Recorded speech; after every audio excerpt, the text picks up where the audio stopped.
El Pleno del Congreso francés votó a favor de incluir la garantía de acceso a la interrupción voluntaria del embarazo en la Constitución.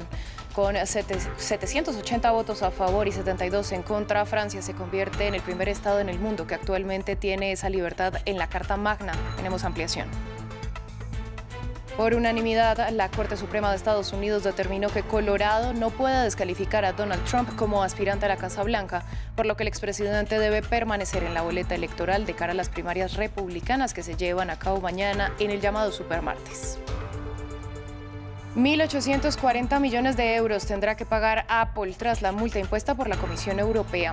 El organismo señaló que el gigante tecnológico impuso restricciones desde su tienda de aplicaciones a los competidores de su servicio de música en streaming.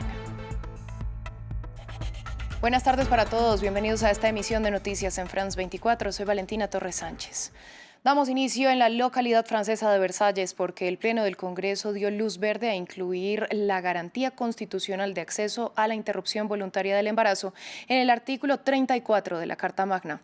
780 votos a favor consiguió la iniciativa y 70 en contra. Se necesitaban 512 para recibir la aprobación. Erika Olavarría, periodista de France 24, nos amplió detalles de esta histórica decisión.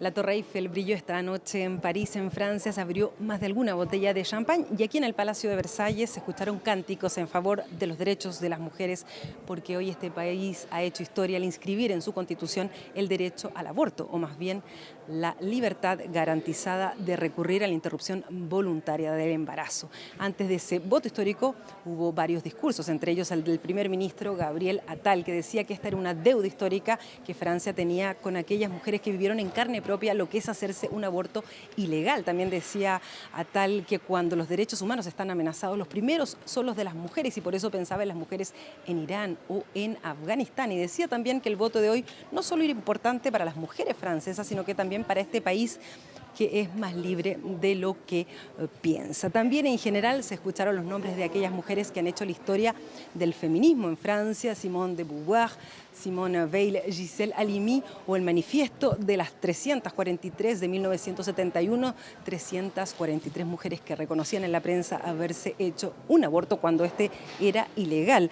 La senadora Mélanie Vogel justamente decía: hoy es una victoria colectiva de la sororidad. También un pensamiento hubo para aquellos países donde el derecho al aborto está siendo amenazado: Estados Unidos, Polonia, Hungría y Mathilde Panot, de la Francia Insumisa, del partido de izquierda, estaba completamente vestida de verde en homenaje a la marea verde argentina, que hoy se ve amenazada, según ella, por el presidente Milei.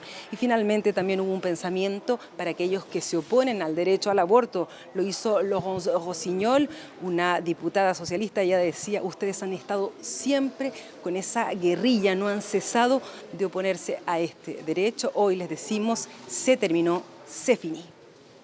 El presidente Emmanuel Macron dijo que Francia envía un mensaje universal con la inclusión de esta garantía en la Constitución. Orgullo francés, mensaje universal. Celebremos juntos la entrada de una nueva libertad garantizada en la Constitución mediante la primera ceremonia de sellamiento abierta al público en nuestra historia. Nos vemos este 8 de marzo, Día Internacional de los Derechos de la Mujer. Hablamos ahora de la guerra en Gaza porque en Egipto avanzan las conversaciones que buscan un alto el fuego sin negociadores israelíes. Esto mientras que en terreno continúan los ataques y por primera vez Estados Unidos elevó el tono con la declaración de la vicepresidenta Kamala Harris, quien llamó a un cese del fuego inmediato. Estas son las más recientes imágenes difundidas por el ejército de Israel de sus tropas llevando a cabo operaciones terrestres en Gaza. La ofensiva para expulsar a Hamás continúa mientras la presión global aumenta en ambos lados para alcanzar un acuerdo de alto el fuego para liberar a los rehenes y poner fin al sufrimiento humano en el enclave.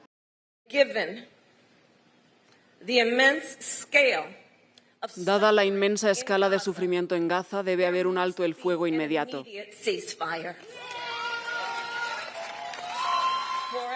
Durante al menos las próximas 6 semanas, que es lo que actualmente está sobre la mesa. La vicepresidenta de Estados Unidos se refirió a las negociaciones en curso que tienen lugar en El Cairo con enviados de Estados Unidos, Qatar y Hamás. Israel boicoteó las conversaciones después de no recibir una lista de rehenes actualmente vivos en Gaza, pero según funcionarios estadounidenses se aceptaron ampliamente los términos del acuerdo, que incluyen una pausa de 6 semanas en los combates. Esto mientras la presión local continúa aumentando sobre el gobierno. Es como un infierno, ¿sabes? Estamos en cierto modo en un bucle desde el 7 de octubre. Vivimos este día todos los días, una y otra vez. Un alto el fuego presionará a Israel para aumentar el flujo de ayuda humanitaria a Gaza, después de que Estados Unidos describiera la situación en el enclave como inhumana. Washington añadió que no quiere excusas de parte de los funcionarios israelíes, siendo su crítica más contundente hasta la fecha del manejo de la guerra por parte del primer ministro Benjamin Netanyahu. Hay esperanzas de que un alto el fuego pueda entrar en vigor al comienzo del Ramadán, que inicia al final de esta semana. La tensión regional se mantiene luego de que desde territorio libanés fuera lanzado un ataque con misiles hacia el norte de Israel. Al menos un trabajador indio murió y otros 5 resultaron heridos en la localidad de Margaliot. Israel aseguró que se trata de una acción de Hezbollah, pero el grupo no ha reivindicado el ataque. Esto cuando crece el temor por una expansión del conflicto. Justamente los hutíes de Yemen, apoyados por Irán, prometieron seguir atacando los buques británicos en el Mar Rojo tras el hundimiento del barco Rubimar. En las últimas horas, la milicia atacó un portacontenedores con bandera de Liberia frente a la costa de Yemen. Estos ataques forman parte de una campaña de meses de los hutíes, que afirman actuar en solidaridad con los palestinos de Gaza, lo que ha suscitado ataques en respuesta de Reino Unido y Estados Unidos. El Rubimar llevaba 2 semanas semi-hundido, pero aún a flote en el Mar Rojo, tras ser atacado por los rebeldes hutíes de Yemen. Ahora el barco británico se hundió y los rebeldes advierten de que continuarán con los ataques. Yemen continuará hundiendo más barcos británicos y cualquier repercusión u otros daños se cobrarán a Reino Unido, ya que es un estado canalla que ataca a Yemen y se asocia con Estados Unidos en el patrocinio del crimen en curso contra civiles en Gaza. El Rubimar fue alcanzado por un misil balístico antibuque el 18 de febrero. Es el primer buque destruido por completo por los rebeldes, que desde noviembre atacan buques comerciales en el Mar Rojo, una campaña destinada a presionar a Israel para que detenga la guerra en Gaza. Los ataques han trastornado el transporte marítimo mundial. Los expertos predicen que tendrán consecuencias en las economías de varios países. El gobierno reconocido de Yemen, Greenpeace y Estados Unidos advierten de una catástrofe medioambiental tras el hundimiento del Rubimar. Las aproximadamente 21.000 toneladas métricas de fertilizante de fosfatos de amonio que transportaba el buque suponen un riesgo medioambiental en el Mar Rojo. Al hundirse el buque también supone un riesgo de impacto subsuperficial para otros buques que transiten por las concurridas rutas marítimas de la vía navegable. El Comando Central estadounidense calificó al Rubimar de desastre ambiental incluso antes de que se hundiera. El ataque inicial al buque en febrero provocó una marea de combustible de 30 kilómetros en el Mar Rojo. En otras noticias hablamos de la guerra en Ucrania. El primer ministro de ese país, en conferencia de prensa en Kiev, pidió a Occidente que acelere el descongelamiento de los activos rusos para que sean utilizados en la reconstrucción de Ucrania. Los ciclos electorales en todo el mundo son una gran tensión tanto para nuestros socios como para nosotros. En consecuencia, la confiscación de activos rusos debería convertirse en una fuente fiable de apoyo para nuestro Estado y de financiación para nuestra recuperación. El equivalente a $300.000 millones es la cantidad que conocemos y lo que estamos dialogando con nuestros socios. La Corte Suprema de Estados Unidos determinó por unanimidad que Donald Trump debe aparecer en las papeletas de las elecciones primarias republicanas del estado de Colorado. Esto revierte una decisión del máximo tribunal de dicho estado que inhabilitaba a Trump en los comicios debido a su presunta participación en el asalto al Capitolio del 6 de enero de 2021. Manuela Cano tiene los detalles. Fin de la batalla legal de Trump en Colorado. La Corte Suprema restableció al expresidente de manera unánime en las boletas de las primarias presidenciales de dicho estado, luego de haber sido inhabilitado en diciembre. Tras la decisión, el mandatario reaccionó favorablemente. Quiero comenzar agradeciendo a la Corte Suprema por su decisión unánime de hoy. Fue una decisión muy importante, muy bien elaborada, y creo que contribuirá en gran medida a unir a nuestro país, que es lo que necesita nuestro país. El argumento de los jueces es que los estados no pueden invocar una disposición constitucional posterior a la guerra civil. Se trata de la sección 3 de la enmienda 14, que señala que los exfuncionarios que participaron en insurrección no pueden volver a ocupar cargos públicos. Sin embargo, la Corte sentenció que este tipo de determinaciones le corresponden únicamente al Congreso. La Constitución responsabiliza al Congreso, y no a los Estados, de hacer cumplir la sección 3 contra los funcionarios y candidatos federales. Lo revocamos. En diciembre, la Corte Suprema de Colorado había determinado que Trump debía permanecer como inelegible en dicho estado debido a su presunta participación en el asalto del Capitolio el 6 de enero de 2021, por lo que dictaminó que no debía aparecer en las boletas electorales. La decisión se da justo un día antes del supermartes, en el que 15 estados, incluido Colorado, celebran elecciones primarias. Una fecha clave en el objetivo de Trump de aspirar a la candidatura republicana para las elecciones presidenciales de noviembre. Por el momento, Trump sigue siendo el favorito para ganar la nominación y ha vencido en casi todas las citas electorales a su única rival en carrera, Nikki Haley, excepto en Washington, D.C. En Argentina, los trabajadores de la Agencia Estatal de Noticias Telam convocaron protestas tras el cierre ordenado por el gobierno de Javier Milei, medida que ha generado un amplio rechazo. Los sindicatos y organizaciones civiles aseguraron que defenderán los medios públicos y empresas estatales con acciones legales, gremiales y políticas. Natalia Cosoy, corresponsal de France 24, nos amplió desde Buenos Aires. A este abrazo a una de las sedes de la agencia de noticias Telam llegaron, por supuesto, trabajadores de la agencia, pero también organizaciones sindicales y políticas que se sumaron a la protesta.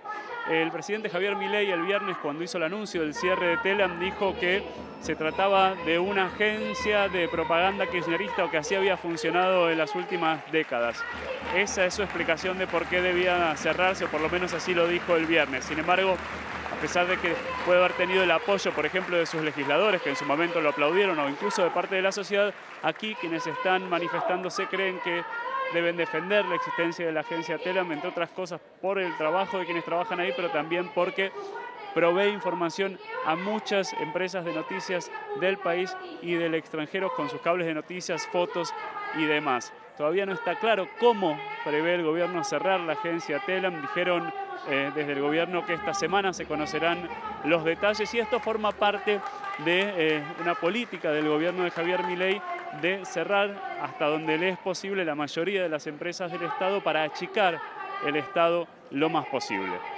La Comisión Europea ordenó este lunes a Apple el pago de 1.840 millones de euros como multa. El organismo halló que, a través de su tienda de aplicaciones, la App Store, el gigante tecnológico impuso restricciones a los competidores de su servicio de música en streaming como Spotify, por lo que los usuarios de iPhone y iPad no tuvieron acceso a información sobre suscripciones de música más económicas fuera de la aplicación. Esther Herrera, corresponsal en Bruselas, nos dio más detalles.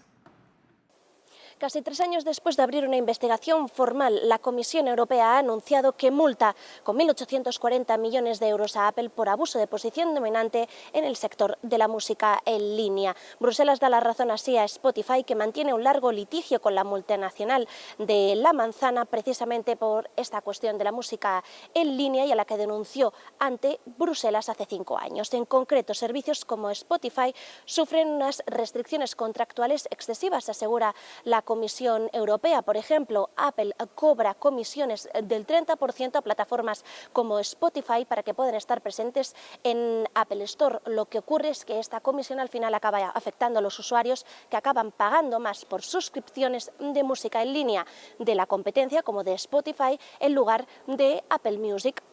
Esto también provoca que haya menos competencia. Además, la Comisión Europea también denuncia que Apple no informa suficiente a los usuarios de métodos de suscripción mucho más baratos. El resultado es menos competencia y también menos libertad para los usuarios para que puedan escoger las plataformas de música en línea que prefieran. Por lo tanto, Bruselas decide así multar a Apple. Es la primera vez que lo hace en su historia, y además esto se produce la misma semana en que entran plenamente en vigor todas las normas antimonopolio que se han aprobado recientemente en la Unión Europea y que afectan a los gigantes de Internet, y que precisamente lo que tratan es evitar casos como este en el futuro. Este lunes fueron revelados los carteles oficiales de los Juegos Olímpicos y Paralímpicos de París 2024. La presentación se dio en el Museo d'Orsay y son creación del ilustrador francés Hugo Gattoni. Los afiches ilustran los principales monumentos históricos de París, como la Torre Eiffel, el Arco del Triunfo y el Gran Palacio. Están inspirados en el Art Deco parisino y destacan su nivel de precisión y detalle. Fin del informativo, volvemos en breve.